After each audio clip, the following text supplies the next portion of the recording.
Olá, anjinhos do nono ano, tudo bem com vocês? Como estão? Espero que estejam bem, né?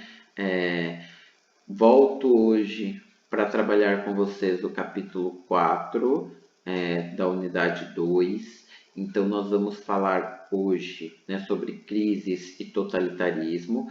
Anteriormente, nós estávamos estudando História do Brasil, República Velha ou Primeira República. Então, nós começamos o ano estudando o que estava acontecendo no mundo, Primeira Guerra Mundial, Revolução Russa. Depois a gente começa a estudar o que acontece aqui no Brasil, né, a partir da proclamação da República. Então, lá a Primeira República, então a gente estuda um pouquinho sobre coronelismo. Então a gente viu lá alguns movimentos sociais desta época da Primeira República. Que acontecia no mundo neste mesmo período em que o Brasil estava vivendo a Primeira República é o que nós chamamos da Primeira Guerra Mundial e depois o período chamado de entreguerras. Então, a Primeira Guerra Mundial vai de 1914 até 1918. Termina em 1918. Agora nós vamos começar a estudar o que aconteceu no mundo a partir de 1918. Período entre guerras a gente chama de 1918 até 1939, que é quando começa a Segunda Guerra Mundial. Então, de 1918 até 1939 é o que a gente chama de período entre guerras, que é o período que nós vamos estudar agora. E neste período a gente vai estudar o que aconteceu com os Estados Unidos, que saiu da Primeira Guerra Mundial como grande vencedor, o que aconteceu com a Alemanha, que saiu como a grande derrotada, o que estava acontecendo ali na Europa e o que aconteceu na Europa que levou o mundo a entrar na Segunda Grande Guerra, na Segunda Guerra Mundial, tudo bem? Então, o período que a gente estuda agora é o chamado período entre guerras. Nós começamos a estudar primeiro, agora, o que acontece nos Estados Unidos, que é a crise de 1929, tudo bem? Então eu vou passar para vocês um videozinho sobre os Jonas Brothers, é um videozinho bem bacana, de sapateado, de dança, de música, e aí eu explico para vocês o porquê deste videozinho, beleza?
Então, o que nós vamos estudar é o capítulo 4, Crises e Totalitarismo. A gente começa estudando o que estava acontecendo nos Estados Unidos.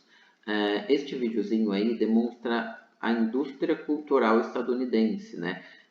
Os Estados Unidos culturalmente estava em ascensão.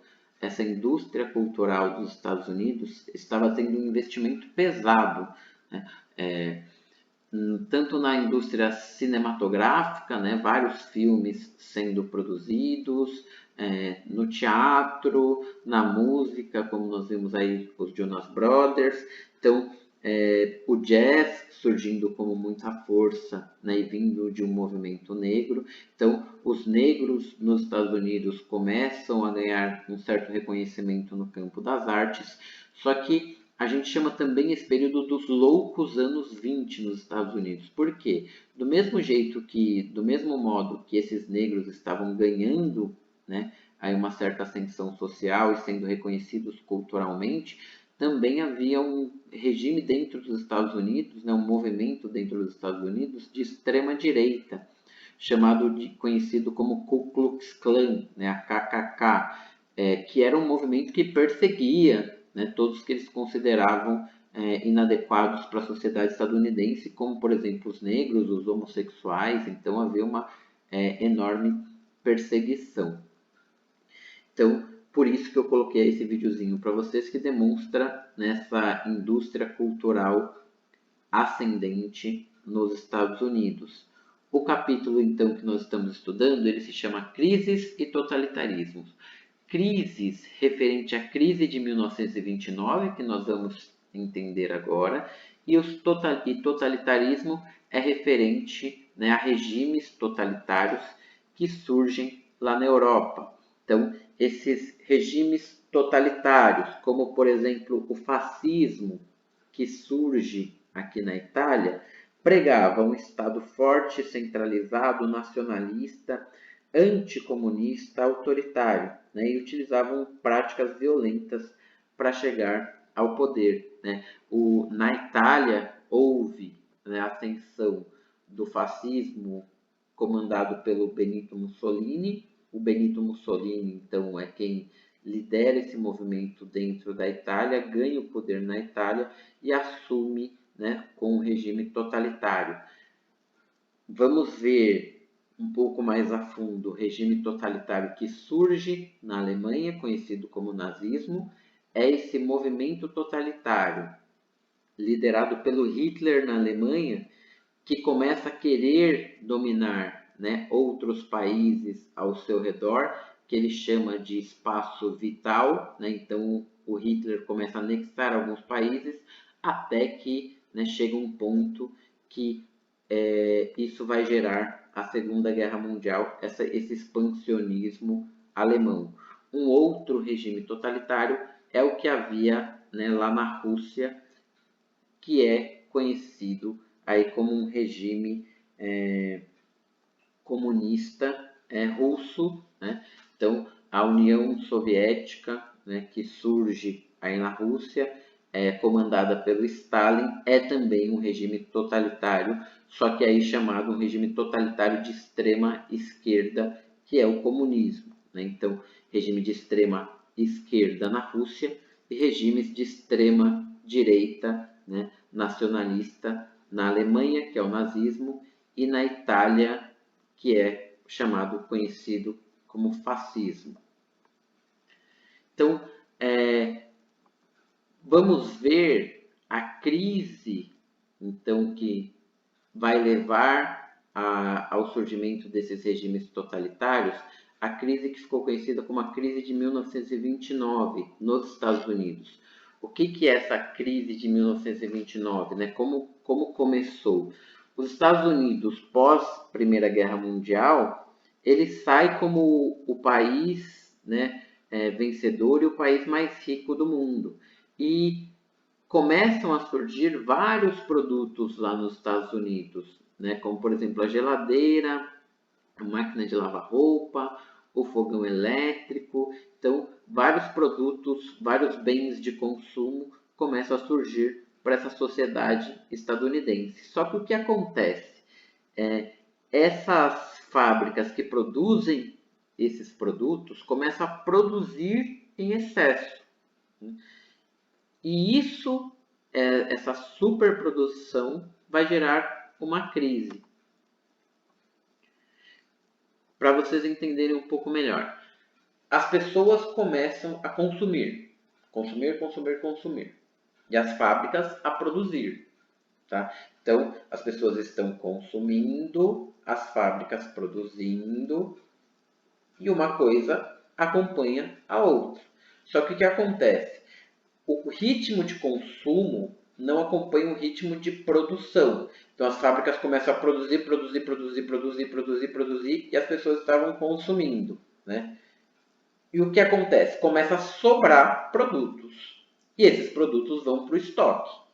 Começa a aumentar o estoque começa a aumentar, e o consumo não acompanha.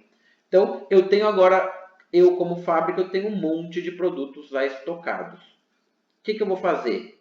Eu preciso continuar produzindo, já que o consumo não está acompanhando? Não preciso mais continuar produzindo. Então, eu vou mandar um monte de funcionário embora. Um monte de funcionário sendo mandado embora é menos gente para consumir. Né? Então, o consumo diminui mais ainda. Menos gente consumindo. Menos gente consumindo, mais estoque sobra. Então, é uma crise de superprodução. Tem um monte de produto que ninguém mais está consumindo, e ninguém mais está consumindo, começa a aumentar muito o desemprego, porque a fábrica começa a demitir, né? Aumenta o desemprego, as pessoas param de consumir produtos básicos no mercado, então os Estados Unidos trava. Essa travada que os Estados Unidos deu ficou conhecido como a crise de 1929.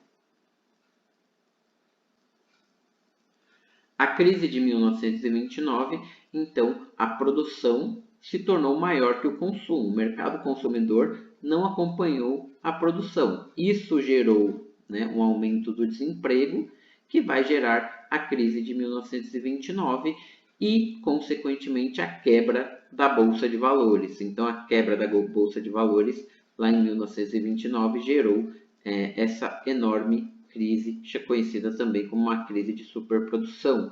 Aqui, então, né, mostra uma fila de pessoas desempregadas.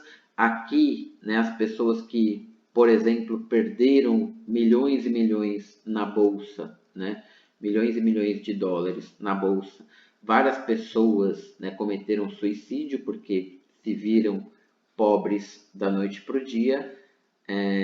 Aqui um cartaz, né, sobre aquele mundo ideal americano ao fundo, e na frente desse cartaz esse mundo aí que foi praticamente destruído por conta da crise, né? Várias pessoas na fila buscando emprego ou mesmo até em busca de comida. Como se foi, né, resolvido esse problema dos Estados Unidos da crise de 29? O nome do programa que resolveu essa crise se chama New Deal, né? Foi um programa feito durante o governo do Roosevelt, e esse New Deal fez uma intervenção do Estado na economia. Como é que o Estado interviu na economia? Realizando obras públicas, ampliando o número de empregados públicos, né? Então o Estado contrata um monte de gente, mais um monte de gente recebendo salário, um monte de gente que pode consumir, e esse monte de gente podendo consumir aumenta o mercado consumidor, e uma coisa vai levando a outra. Então o New Deal foi basicamente o quê? Né? Tem um monte de produto, né, que foi produzido. O mercado consumidor estava em baixa. O Estado começa a contratar um monte de gente e essas pessoas começam a consumir os produtos. Né? O mercado consumidor começa a aumentar. O mercado consumidor começa a aumentar, a fábrica começa a produzir mais. Para produzir mais, ele tem que contratar mais. Né? Então, contratando mais, o mercado consumidor volta a crescer. Então, o que é produzido e o que é consumido volta a entrar em equilíbrio. Então, o New Deal ele começa a resolver essa crise dos Estados Unidos e o desemprego começa a diminuir, né? As pessoas começam a conseguir o seu emprego novamente, voltam ao mercado consumidor e esse mercado consumidor é o que vai girar aí a economia dos Estados Unidos. Então, essa realização de obras públicas, ampliação do emprego, diminuição da jornada de trabalho, instituição de um salário mínimo são as principais ações do New Deal que vão contornar a crise nos Estados Unidos. E aí, por que é importante entender a crise nos Estados Unidos? Porque algo que acontece nos Estados Unidos vai gerar um problema no mundo inteiro, né? O mundo inteiro vai sentir essa crise que ocorreu lá nos Estados Unidos. Então, a Alemanha vai sentir, a Itália vai sentir, a União Soviética não vai sentir, porque a União Soviética estava em um regime fechado, né? Então, para os soviéticos, essa crise não chegará. Mas para o mundo capitalista, tendo os Estados Unidos, né, como a sua principal potência pós Primeira Guerra Mundial, essa crise vai afetar. Os Estados Unidos, por exemplo, estava financiando a Alemanha, né, estava emprestando dinheiro para a Alemanha. Quando os Estados Unidos entra em crise, ele vai querer reaver esse dinheiro que ele estava emprestando, inclusive vai deixar, né, de fazer qualquer empréstimo. Agora os Estados Unidos está se preocupando consigo mesmo, né, com seus próprios problemas, com sua própria crise. Então, isso vai gerar na Alemanha uma crise econômica também, né? Perdi o meu grande parceiro econômico e ainda esse parceiro econômico está numa enorme crise. Então, essa crise que ocorre lá nos Estados Unidos parte para o resto do mundo. E partindo para o resto do mundo, o que vai gerar? Crise nesses outros países. E um país em crise, ele se torna um cenário propício para regimes fortes totalitários, né? É aí que o discurso do Hitler começa a ganhar força na Alemanha. Agora então nós vamos ver um videozinho sobre a ascensão do nazismo na Alemanha. A ascensão da Alemanha nazista. Perto do final da Primeira Guerra Mundial, o imperador alemão foge para a Holanda e a Alemanha acaba virando uma república e se rende. Os soldados, no entanto, não gostaram nada disso e se sentem traídos pelos seus governantes e pelos protestantes, pois, segundo eles, a Alemanha poderia continuar lutando. Com a rendição veio os termos de paz, esse que ficou conhecido como o Tratado de Versalhes, em que basicamente culpava a Alemanha por toda a guerra. Outros países aliados à Alemanha também tiveram que pagar, mas foi bem menos do que ela. No seu caso, ela foi obrigada a reduzir seu exército para apenas 100 mil homens, ceder partes de seus territórios e ainda pagar valores muito altos de reparação para os vencedores, principalmente para a França e para o Reino Unido. Isso deixou a Alemanha em uma situação bem difícil. Logo após o fim da guerra, vários movimentos comunistas começaram a surgir por toda a Europa, muitos deles inspirados na Revolução Russa de 17. No final de 1918, a Baviera se torna um estado comunista. No entanto, o estado não durou muito. Logo no início de 1919, os comunistas são derrubados e a Baviera volta a fazer parte da Alemanha. Porém, o governo estava com medo de algo do tipo acontecer de novo. Então eles contratam um ex-soldado austríaco que lutou na Primeira Guerra Mundial e agora estava desempregado para espionar possíveis partidos que pudessem ser ameaças à Alemanha. Quem era esse soldado?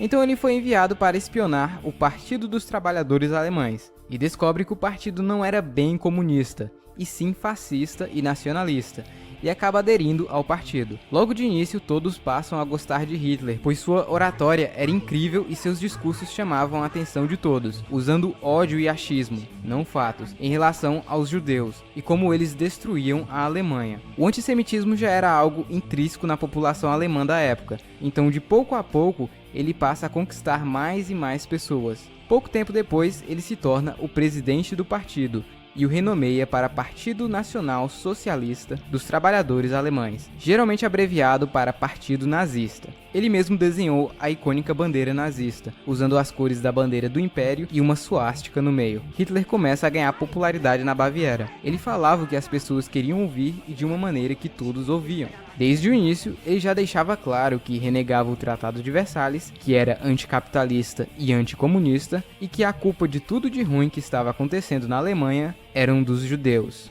O partido nazista tinha uma espécie de exército particular, ou milícia, chamada de Sturmabteilung, ou SA, que era formada por ex-soldados desempregados. A SA foi ganhando cada vez mais adeptos com o passar do tempo. A nova República de Weimar não era muito inteligente, e como ela não estava conseguindo dinheiro para pagar as dívidas de guerra, ela teve uma ideia genial: imprimir dinheiro. Muito dinheiro. Até porque se você imprimir dinheiro, você acaba ficando mais rico, certo?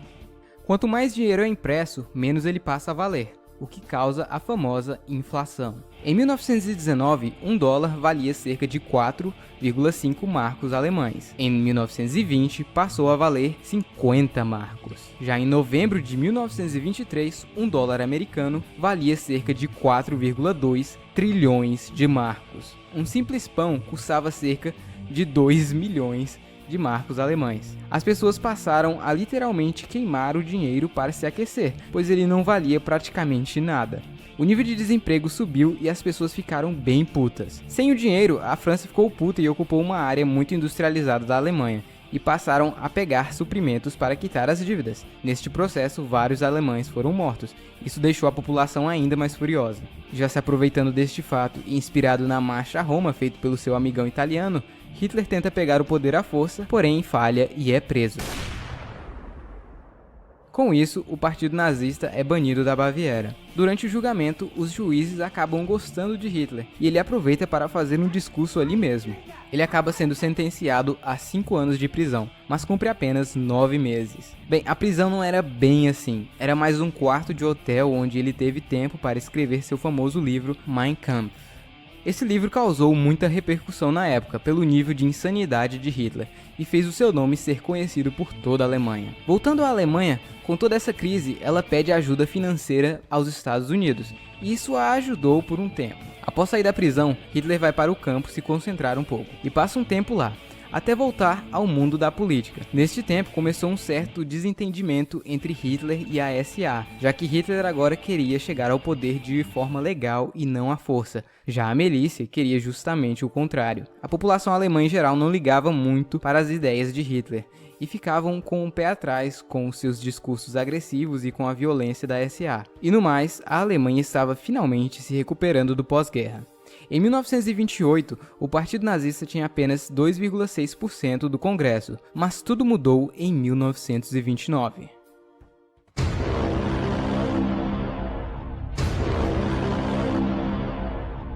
Com a Grande Depressão, os Estados Unidos não podiam mais ajudar a Alemanha. Além disso, eles queriam seu dinheiro de volta. Isso novamente causou uma nova crise econômica na Alemanha, que ainda estava se recuperando. O desemprego aumentou drasticamente e a população sabia que a democracia não estava funcionando. Com isso, os nazistas e os comunistas começaram a ganhar mais força no país inteiro. Já em 1932, o Partido Nazista havia se tornado o maior da Alemanha. Hitler estava extremamente popular e praticamente todos o conheciam, então ele tenta a presidência da Alemanha. Porém, ele acaba perdendo para o popular e herói nacional Hindenburg. Como Hitler não consegue o cargo da presidência, ele tenta o da chancelaria, que era o segundo mais importante. Bem, Hindenburg não gosta muito da ideia não, ele sabia que Hitler era radical demais. Então esse cara, Franz von Papen, que seria o próximo chanceler, acaba dando uma ideia genial para o Hindenburg. E se a gente transformasse o Hitler em chanceler, para que assim ele e seu partido fiquem quietos? Assim, você me transforma em vice-chanceler e podemos controlar o Hitler e seu partidozinho. O que pode dar errado?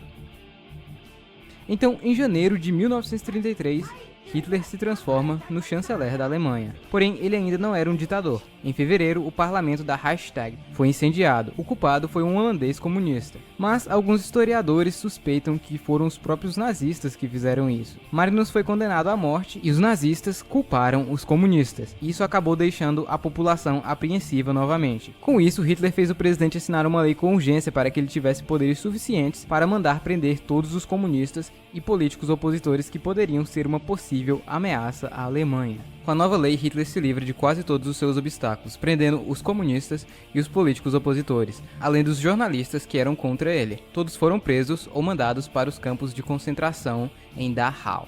Mas Hitler ainda tinha alguns problemas a resolver. Seu velho amigo Ernst Röhm, chefe da SA, queria que a SA fosse o principal exército. Isso deixou o exército alemão Wehrmacht não muito satisfeito. Hitler sabia que precisava do apoio do bem treinado exército mais do que a bagunçada SA, e isso deixou Ernst furioso. Hitler também tinha criado a SS, que assim como a SA, era uma espécie de exército particular, só que bem mais treinado e só com profissionais. Com isso, Hitler planeja acabar com todos os seus obstáculos em uma só noite.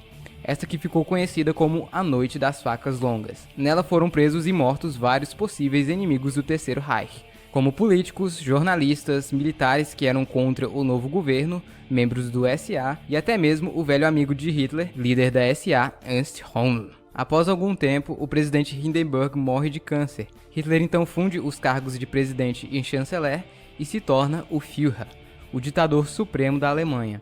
E assim nasce o Terceiro Reich, o império que, segundo Hitler, duraria 1000 anos. Na Alemanha, quem não concordasse ou fizesse algo contra o governo, seja ele ariano ou não, era preso imediatamente. Isso fez parecer que todos os alemães eram nazistas, quando na verdade nem todos eram. Durante seu tempo inicial de governo, Hitler fez milagres para a economia alemã, que naquele ponto estava defasada. Ele investiu pesado em infraestrutura e principalmente em fabricação de armamento bélico. Isso trouxe o emprego de volta ao povo alemão. Em pouco tempo, a Alemanha tinha saído de uma grave crise e se tornado uma superpotência novamente. O povo alemão estava feliz como nunca antes. Hitler era visto como um herói nacional, o salvador daquele país. Enquanto isso, judeus e ciganos que estavam na Alemanha há anos foram cada vez mais perdendo seus direitos. Com o passar do tempo, os judeus que tinham condições acabam indo para outros países. Já os que permaneceram lá tiveram um destino cruel. A partir de 1938, todos os judeus, ciganos e outras minorias foram mandados para campos de concentração, onde trabalhavam até a morte em condições subhumanas. Alguns eram submetidos a experiências médicas cruéis, até que chegou um ponto em que eles passaram a exterminar todos em massa, em câmeras de gás. Essa que ficou conhecida como solução final. Hitler, com toda a sua ambição e loucura, fez com que a grande Alemanha começasse a se expandir e anexar territórios, levando o mundo para mais um conflito global, que nunca será esquecido. O Hitler, então, com essa política expansionista, quando ele toma o poder, ele vai levar o mundo à Segunda Guerra Mundial. Então, o nazismo ele surge lá na Alemanha, uma Alemanha em crise, e uma Alemanha em crise se torna um cenário propício para o surgimento de um regime totalitário como foi o nazismo. Então, o Hitler começa com aquele discurso ultranacionalista, coloca os judeus como os grandes culpados da crise, então como o povo que deve ser perseguido. Esses judeus vão lá para os campos de concentração e a gente vê na Segunda Guerra o que acontece com eles nos campos de concentração. Isso é uma história conhecida por todos. Então, os nazistas, sob a liderança do Hitler, tomam o poder na Alemanha. Nós vimos aí como foi neste período entre guerras. Também faz parte deste período entre guerras a participação da Alemanha e da Itália na Guerra Civil Espanhola. Sobre a Guerra Civil Espanhola, nós vamos ver um quadro do pintor Pablo Picasso. Esse é o quadro que o Pablo Picasso pintou sobre a Guerra Civil Espanhola. Então pode-se identificar um touro, que é um símbolo da representação da cultura espanhola, a luz elétrica, símbolo da modernidade. Aqui tem um cavalo ferido, uma mulher angustiada, com uma criança morta no seu colo, que representa o povo espanhol que sofreu nessa guerra. Temos aqui, mais abaixo, quase que apagado, quase que imperceptível, uma flor quase transparente, que representa a esperança em meio a esse desespero.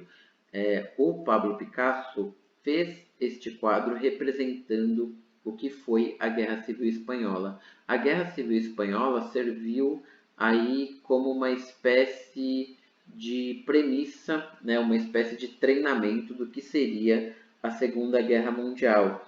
Os alemães utilizaram essa guerra civil na Espanha para testar os seus armamentos, né? Então essa guerra serviu como um teste para a Alemanha poder saber o poder que ela possuía, o poder bélico, né? O poder de armamentos que ela possuía, o seu exército, né? Como é que seria uma espécie de teste para a Segunda Guerra Mundial.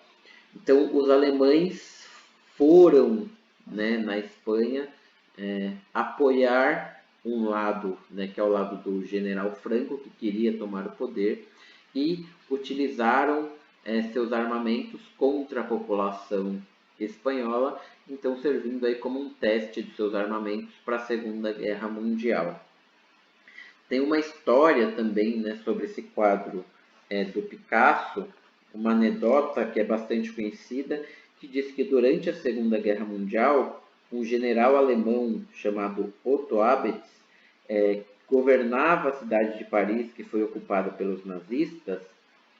Ele dirigiu-se ao Picasso, né, referindo-se à tela que se chama Guernica, né, esse quadro é a Guernica, e ele perguntou para o Picasso, né, foi o senhor quem fez este horror? Aí o Picasso, né, com toda elegância, teria respondido, não, senhor general, este horror foi feito pelos senhores. Né? Ou seja, né, quem fez esse horror todo foram, né, os alemães, os nazistas. Ele só havia, né, reproduzido, ele só havia pintado todo aquele horror praticado pelos nazistas. Fofurinhas, então na aula de hoje, né, nós vimos crises, a crise de 1929.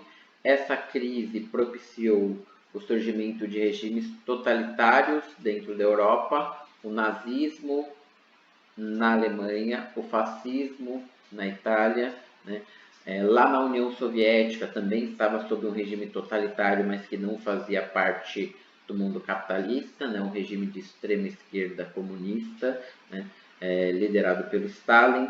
Então, são regimes totalitários no mundo. Nós vimos também que o Hitler utilizou seus armamentos, né, para fazer testes lá na Guerra Civil Espanhola, para testar os seus armamentos, que ele sabia, né, que ele ia precisar utilizar em uma possível guerra, que foi o que aconteceu, né, e a Segunda Guerra Mundial. Então, a aula de hoje basicamente é isso. Se vocês estiverem com qualquer dúvida, me mandem lá no WhatsApp. Se quiser fazer alguma pergunta, fica à vontade por lá. Vou passar para vocês alguns exercícios para vocês praticarem no plural, tudo bem? Então,